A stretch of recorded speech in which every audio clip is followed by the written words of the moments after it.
सभी को सुप्रभात। मैं शिषपाल में हिंदी साहित्य बीए पार्ट 3 हिंदी साहित्य के अंतर्गत हम पढ़ रहे थे हरीश बादाने की कविता हरीश बादाने की कविता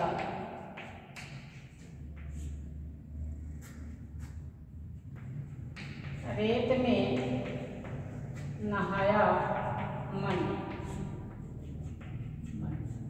रेत में नहाया मन, इस पर हम चर्चा कर रहे थे। इससे पहले हम कविता पढ़ रहे थे मैंने नहीं कल ने बुलाया है। मैंने नहीं कल ने बुलाया है। और आगामी हमारी कविता है तीसरी हमारी कविता है एक एक क्षण दिया गया। एक एक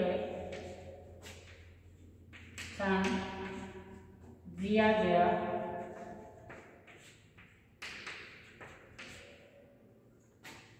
आगामी कविता है इनकी सुपर्णे।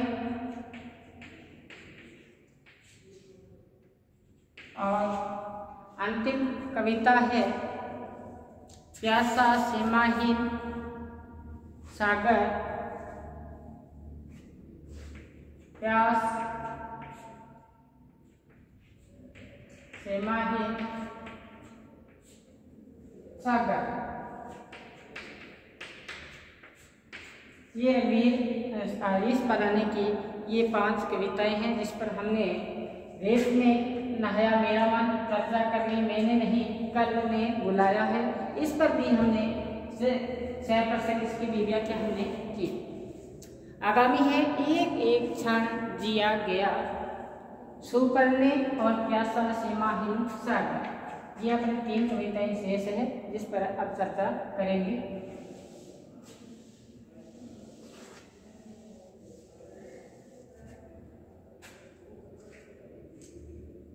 चर्चा करें कि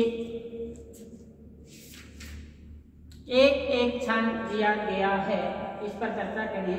एक एक क्षण जिया गया है।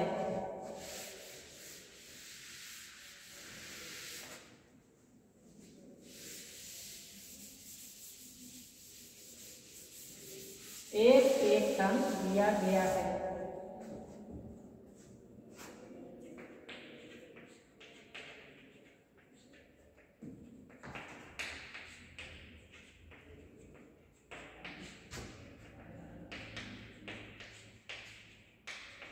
एक एक क्षण जिया गया है। अभी अभी डूबे सूरज की अभी अभी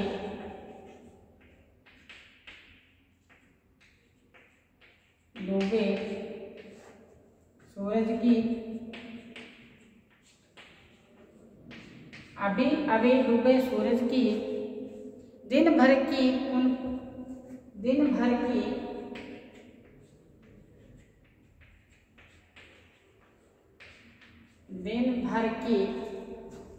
कुनकुनी झील को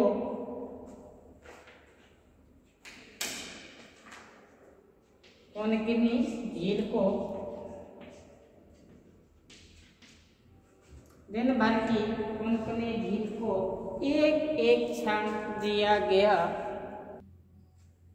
एक एक क्षण जिया गया। अभी अभी डूबे सूरज की दिन भर की कुनकुनी झील को सांस भर पिया गया। सांस भर पिया गया। सांस भर पिया गया।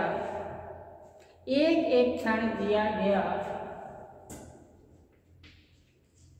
एक एक क्षण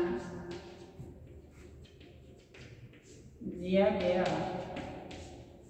इस कविता में हरीश बदानी जी क्या बताते हैं कि जो वर्तमान काल में जो जीवन, हमारी जीवन की जो विविधता है उस पर प्रकाश डाला गया है, उसकी अभिव्यक्ति हुई है। हमारे इस जेल में एक एक जो क्षण है किस प्रकार से व्यतीत हुए हैं हमारी, उसके बारे में यहाँ बताया गया है कि वर्तमान समय में जीवन की जो विविधता है, हमारे वर्तमान समय में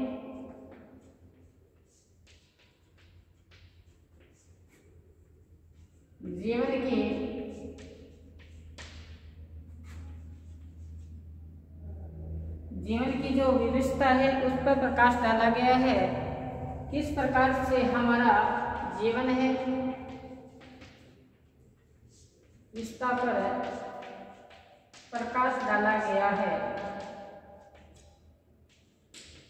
इस कविता में कि एक एक क्षण जिया गया, एक एक क्षण जिया गया। किस प्रकार से हमने इस जीवन के एक एक श्वास जो गुजारे हैं, किस प्रकार से गुजारे हैं, उसका वर्णन किया गया है। वर्तमान काल में जो विविधता से भरा हुआ हमारा जीवन है वो कितनी कठिनाई से जिया गया, उसके बारे में बताया गया है। इसमें दिन भर हम समशीतोष्ण धूप को झिलमिलाती झील के समान सांस ले लेकर जिया गया है हमारा जीवन। और फिर बताया है या जिया गया है या इस जीवन को हमने भोगा गया है। इस प्रकार सारा दिन बड़ी विविधता के साथ, वेदना के साथ हमने जिया है। दिन भर की जो समशीतोष्ण धूप को झिलमिलाती हुई झील के समान सांस को ले लेकर जिया गया है, यानी भोगा गया है। और सारा दिन बड़ी विविधता के साथ व्यतीत किया गया है, एकांकी के पन से हमारा जीवन को व्यतीत किया गया है।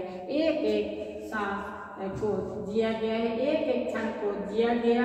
अभी अभी डूबे हैं सूरज की दिन भर की कुनकुनी झील को आज सांस भर पिया गया, एक एक क्षण जिया गया। हमें जन्म मिला, मानुष का सर्वश्रेष्ठ जीवन मिला, लेकिन जीवन को भोगा है तो कितनी वेदनाओं के साथ, कितनी परेशानियों के साथ, एकाकी पद के साथ हमने व्यतीत किया है। एक एक क्षण को हमने किस प्रकार से व्यतीत किया है, हरीश बदानी इस कविता में बताया है। आगे बताएं, अभी चुभे अंधियारे विश्व से, एक बार ये उतारे करते हैं। अभी चुभे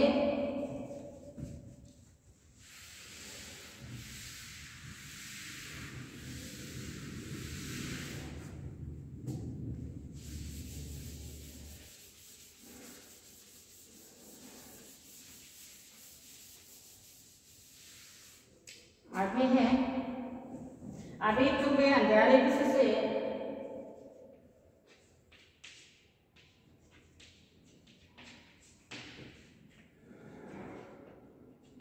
अंधियारे विश्व से, अभी चुभे अंधियारे विश्व से चित्कारती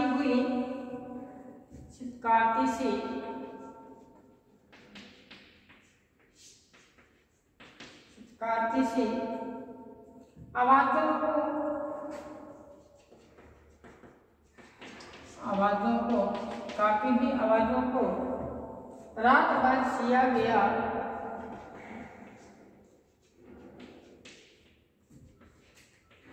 रात भर सिया गया।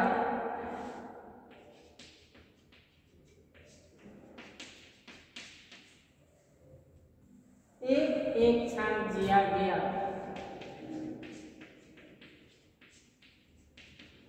क्षण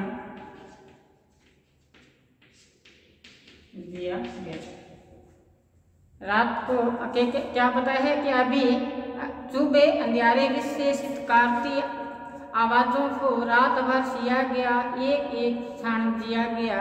इस कविता में समकालीन जीवन में जो एकांकीपन है हमारा, उस पर इसकी जो विविधता है और व्याप्त हमारा परिवेश है, उसका चित्रण इस कविता के माध्यम से किया गया है। क्या कहते हैं कवि? कहते हैं कि जिस प्रकार सारा दिन व्यक्ति एक अजनबी की भांति जीवन को व्यतीत करता हुआ बीताता है, अजनबी की भांति देखो जब अपना तो न हो, स्नेह न हो, लगाव न हो तो दिन बड़ा दुर्भर हो जाता है।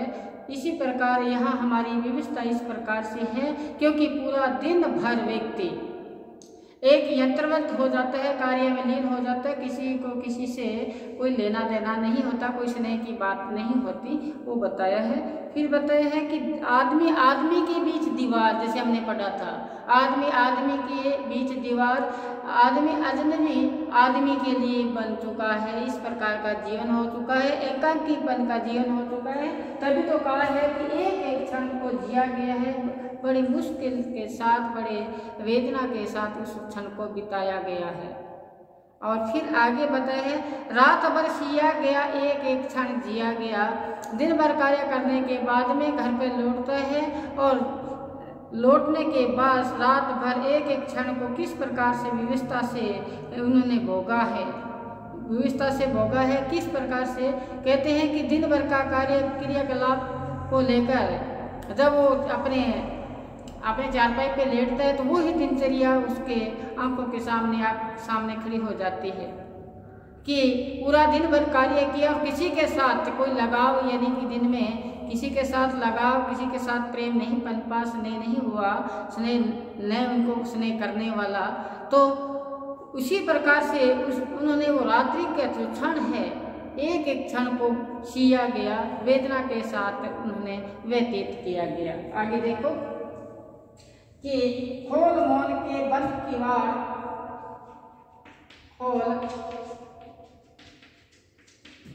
खोल मौन के बंद किवाड़,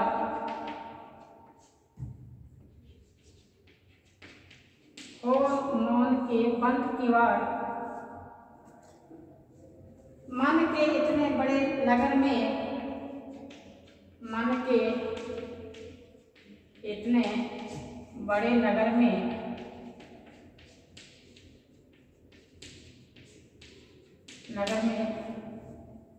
कोलाहल भर लिया गया है,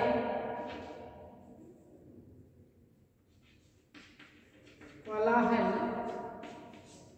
भर लिया गया है।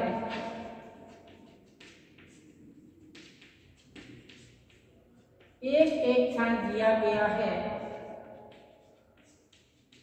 एक एक क्षण दिया गया है।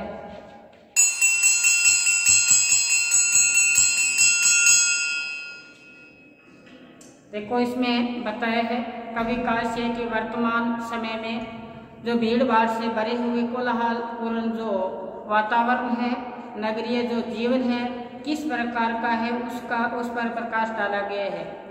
इस नगरीय जीवन में कोलाहल व्याप्त है, शोर व्याप्त है, और शोर है तो वो यंत्रवंत बन के रह गया है।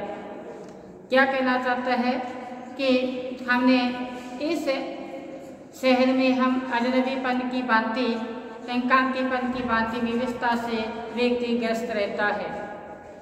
इतने मनुष्य होने के बाद, इतनी भीड़ होने के बाद भी मनुष्य में क्या है, एकाकीपन है। मनुष्य में क्या है, एकाकीपन है, अजनबीपन है,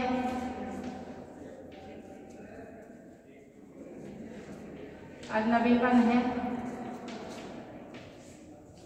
मनुष्य में अजनबीपन है, एकाकीपन है, जीवन जीने की व्यवस्था है, जीवन जीने की व्यवस्था है। जीवन जीना है लेकिन जीवन जीने की व्यवस्था है। इस नगर में कहते हैं उन्होंने जीवन को जो व्यतीत किया, एक एक क्षण को किस प्रकार से व्यर्थ करते हुए संसार से विदा हुआ है, उसका बारे में यहाँ बताया है।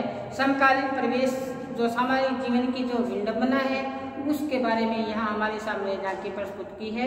बड़े महानगरों में जो एकाकीपन है, घर उन्होंने अपने सजावटी सुंदर बनाए हैं, सुंदर उन्होंने दरवाजे बनाए हैं, लेकिन स्नेह रूपी वहाँ दीपक नहीं जलता।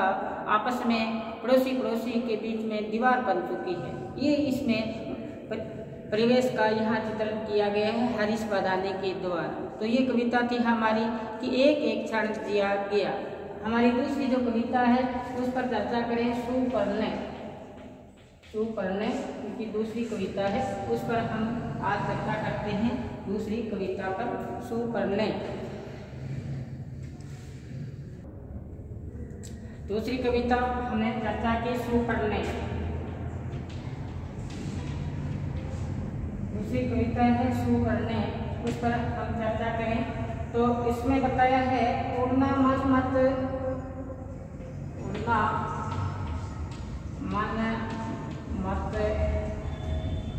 था सुपर्णे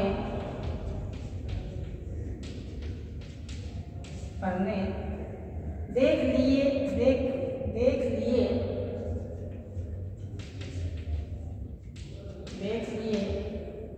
देखे ही है तू, देखे ही है तू, पढ़े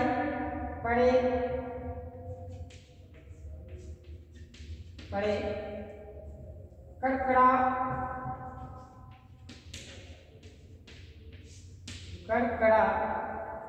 कभी फिर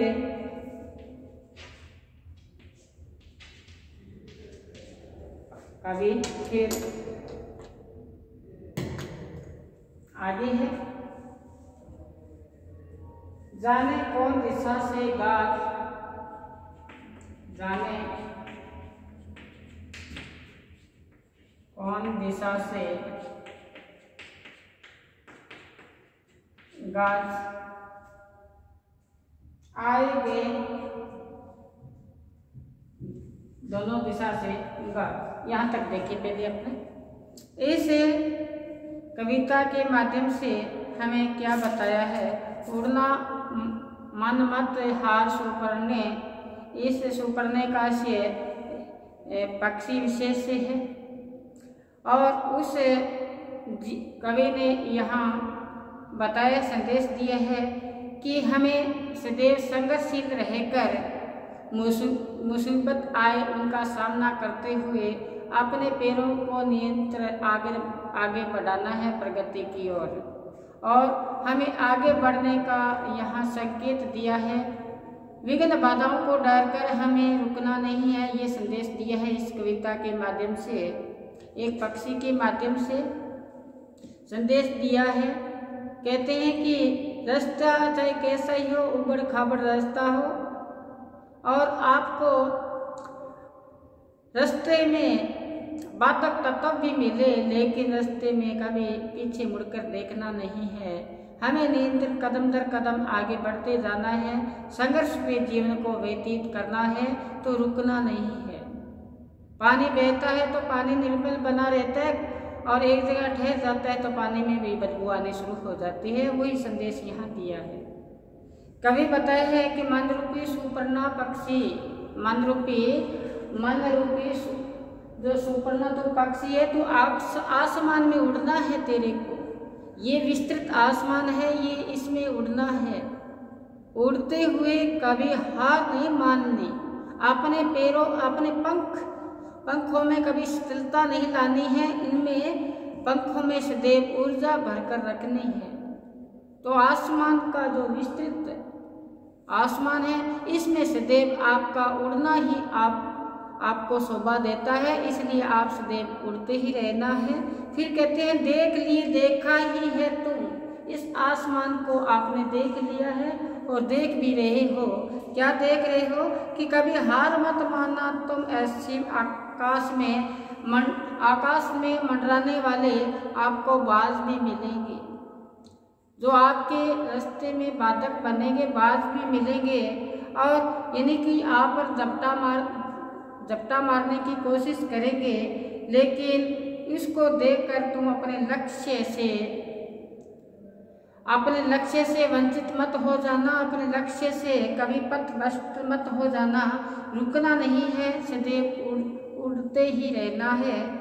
अगर तुम्हारे मार्ग में बाधा रूपी बिजली भी आ जाए, देखो पड़े कड़कड़ाती कभी फिर, कड़कड़ाती का से बिजली, आसमान रूपी बिजली आप पर कड़कड़ाती हुई आप पर गिर पड़े, लेकिन फिर भी कहते मुसीबत आ सकती है, तो मैं उस मुसीबत को देखकर कभी पीछे नहीं हटना है। अपना जो ध्येय है, अपना जो उद्देश्य है, उसमें आगे से आगे बढ़ना है। तो आगे देखो क्या बताया है, वैसे ही उबे आखेटक, वैसे ही उबे वैसे ही उबे आखेटक,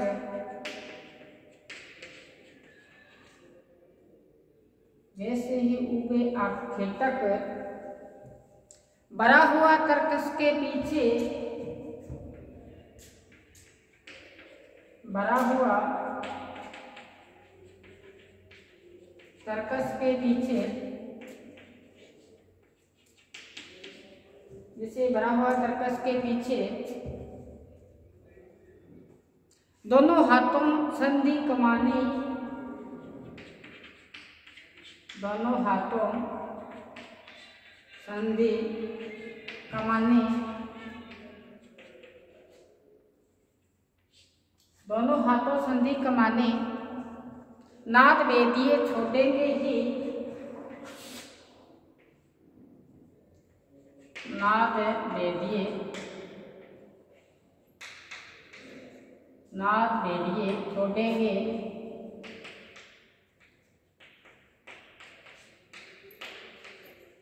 नाद वेदिए छोड़ेंगे, विष बुझे तीर कलेजे पार, विष बुझे कलेजे पार। एक बार इतना देखें, कहते हैं कि मन रूपी सुपर्णा सदैव आसमान में विचरण करना, और विचरण करते हुए कहते हैं कौन सी दिशा से आप पर बाढ़ गिर सकती है, मुसीबत आ सकती है, लेकिन आपको उन मुसीबतों का सामना करना है। आगे बताया, वैसे ही उबे आखेटक, शिकारी हाथ में तीर लिए हुए, निशाना साधते हुए आप पर वहां पर खड़े मिलेंगे, लेकिन उनको देखकर डरना नहीं है।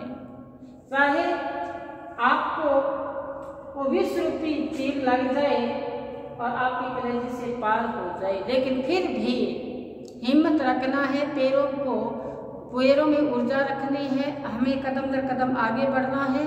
और उस सुपर्णे को कह रहे हैं कि अपनी पंखों में से देव ऊर्जा रखनी है। जिस प्रकार से मृग को पकड़ने के लिए शिकारी आता है, जाल तान लेता है, ऐसा नाद प्रकट करता है जो मृग उस पर आकर अपना मस्तक टेक देता है उस बाजे पर। तो वो कौन से बाजे हुए कि नाद वेदिया छोड़ेंगे, विष बुझे कलेजे पार। कहते हैं आपको प्रलोभन देने के लिए लोग आपको रोकने की चेष्टा करेंगे, इस प्रकार चेष्टा करेंगे जिस प्रकार से मृग को पकड़ने के लिए शिकारी ऐसा नाद बजाता है, ऐसा नाद उत्पन्न करता है जिससे मृग उस नाद से मोहित होकर अपना मस्तक उस बाजे पर रख देता है, जिससे वो पकड़ा जाता है। तो कहते हैं इस प्रकार से आप उन शिकारियों के वश में मत होना। तो यही बात इसमें बताइए कि भरा हुआ तरकस के पीछे दोनों हाथों सदी कसाने, हाथों में तीर लिए हुए शिकारी आपको तैयार रहेंगे, लेकिन आप कभी मधुर मधुर जो स्वर आपको निकालेंगे, आप उन पर मोहित नहीं होने, आपको सदैव उड़ान भरते रहना है। तो पक्षी को विचलित करने के लिए बादशता आखेटक का यहाँ प्रतीक के रूप में प्रयोग किया गया है। लक्ष्य का अनुसरण करने से अनेक बाधाएं आ सकती है। जब हम लक्ष्य का अनुसरण करेंगे हमारे सामने अनेक बाधाएं आएगी, लेकिन मन में क्या होनी चाहिए, दृढ़ता होनी चाहिए, मन में पक्का संकल्प होना चाहिए, तब जाके हमें सफलता प्राप्त हो सकती है। अगर हम प्रलोभन में आगे, जैसे इसमें पंक्ति बताई, नाद दिया तो देंगे, इस नाद में हम फंस गए, उसी मधुर में सांसारिक जो इस सांसारिक रस में हम डूब गए, फिर हमें सफलता प्राप्त नहीं होगी। इस संदेश ये बताया है जो आज हमने सुपर्ण कविता शुरू की है। आगामी वीडियो में इसको पूर्ण करने का प्रयास करेंगे। तब तक जो विगत आपको करवाए गए हैं उसको अच्छी तरह से पढ़ें, अच्छी तरह से समझें। आज यही विराम देते हैं। धन्यवाद।